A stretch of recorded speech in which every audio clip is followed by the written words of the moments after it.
Hello and welcome back to my channel where today we're talking rigs.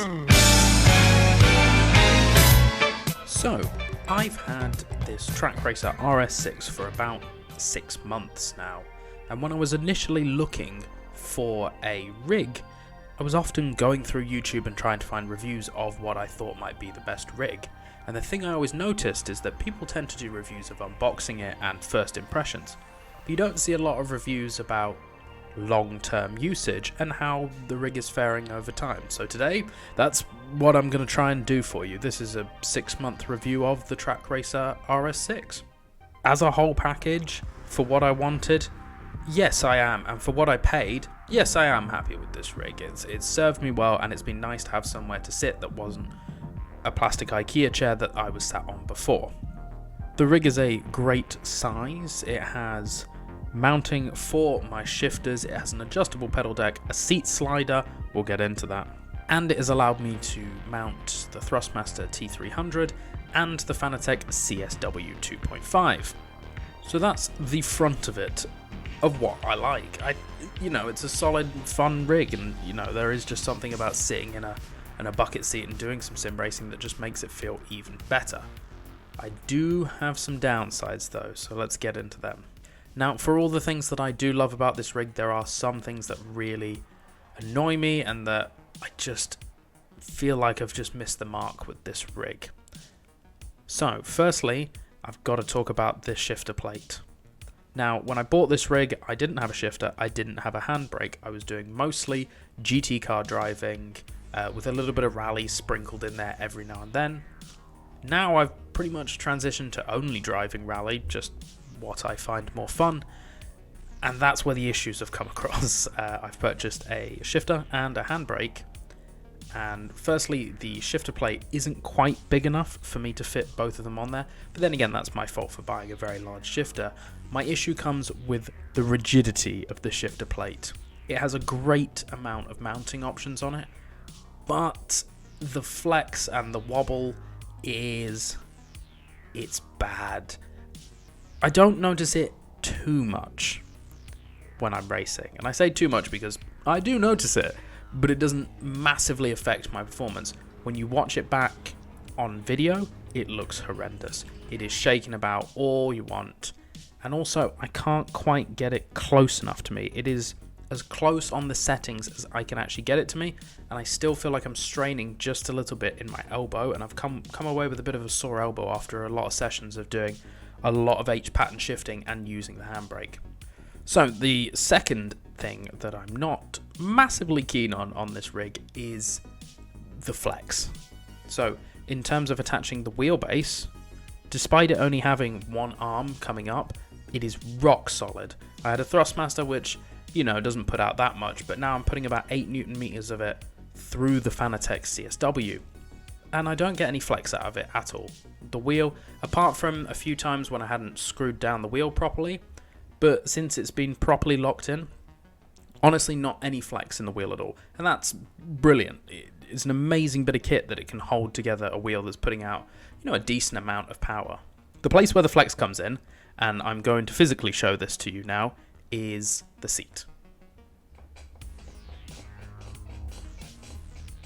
It flexes a lot. I didn't get a Trak Racer seat, mainly because they weren't in stock at the time, and I have got a Sparco seat. There is a lot of space between the seat sliders from Trak Racer and the seat here, so I have had to fill that with washers. Originally, I thought that was one of the reasons for the massive amounts of flex, but I've realised it's just the seat slider itself. There is so much wobble and so much flex and squeaking. It's really annoying, and it really worries me when other people come and sit down in the rig because it wobbles, and I'm just afraid that it's going to break one day. And it's probably not. It's a solid rig and everything else about it is so solid, but it just stresses me out that the seat wobbles so much. And when you're really going at it, on a dirt rally stage, pulling the handbrake and the shifter and everything, you really do start to feel the wobble. And unlike the wheelbase, where if there's any flex I don't notice it, the seat regularly lets me know that it's flexing. Now, I don't know if this is an issue for me not mounting something correctly, but I've gone over it multiple times, putting extra washers on the seat, but it is just the seat slide bracket that wobbles so much, and it's so frustrating because this is such a great rig, and it's one I would recommend for people for a starter rig. But this seat flex is unbelievable, and I'll even put in some B-roll footage of me using it and everything, because I love having a seat slider. Makes getting other people into the rig easy. Nice to just pull your seat back every now and then, because I do sit quite close up to the wheel, but the flex is just unbelievable. I know I have said that I like the rig, and then I've said there are things about the rig that I absolutely hate, but I think overall it is a good product, but at the moment I'd struggle to recommend it to anyone with the flex that I have in the seat. And I wouldn't even know how to suggest to fix it, but the flex in the seat, it's so frustrating, and it means everything wobbles. My microphone, my shifters, my handbrake, everything wobbles against it, and it's really, really annoying. So I don't have a problem with Trak Racer, and I think their products are great. I follow so many people that are great fans of Trak Racer and their sort of 80/20 stuff, and if I could do it again, knowing how much time I spend in the rig, I wish I'd gone for like the TR120 or the TR80 and gone for the aluminum extrusion route, because this is just annoying to me, and it's now getting to the point where I just get frustrated by it, and it's annoying Jess downstairs because it's squeaky and annoying. So it's frustrating because I really, really love the product. I'm amazed that the wheel is so solid. It's just this seat that leaves something to be desired. It's annoying is the word. I think at the end of the day, overall, would I recommend this rig? It's a tough one. Everything on it is rock solid.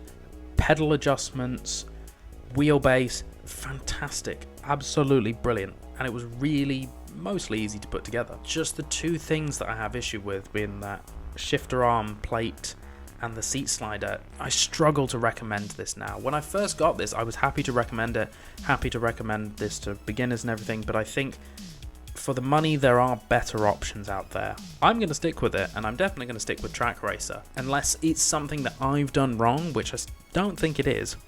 With this flex in the seat slider, I don't think this is something I can recommend, but that's just my opinion and something I want people to just be aware of before they go out and buy one of these rigs. Just go aluminum extrusion. I wish I'd done it in the first place, and that's what everyone says. But anyway, that's going to do it for my review, my 6-month review on my Trak Racer RS6 Mach 3, 2. Look, I'm probably going to keep this rig for maybe another 2 years. I don't see myself upgrading just because the money. But I think if I do, I probably will stick with Trak Racer because I've loved their support. I loved everything about them. It's just this rig I've found some difficulties with. But if you enjoyed this video, why not leave me a subscribe or a like? I'm trying to hit 500 subscribers by the end of the year, hopefully. If you enjoy my ramblings, you can follow me on social media down in the description below. And until next time, I will see you later. Have a good one. Goodbye.